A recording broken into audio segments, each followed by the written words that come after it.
بسم اللہ الرحمن الرحیم۔ سیدنا ابو ہریرہ رضی اللہ تعالیٰ عنہ روایت کرتے ہیں کہ رسول اللہ صلی اللہ علیہ وسلم تشریف لائے۔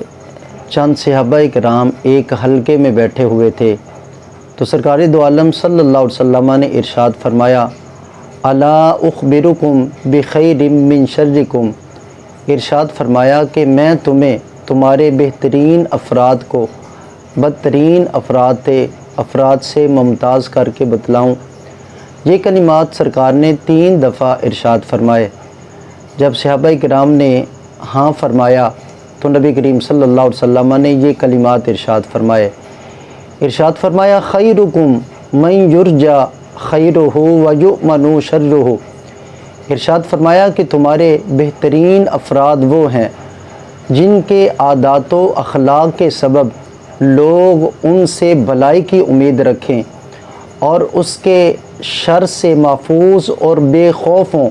ارشاد فرمایا وہ بہترین لوگ ہیں، اور ارشاد فرمایا کہ تمہارے بدترین وہ لوگ ہیں وشرکم من لا یرجا خیرہ ولا یؤمن شرہ، ارشاد فرمایا کہ بدترین وہ لوگ ہیں کہ جن سے لوگ نہ تو خیر کی توقع رکھیں اور نہ جن کے شر سے محفوظ رہیں۔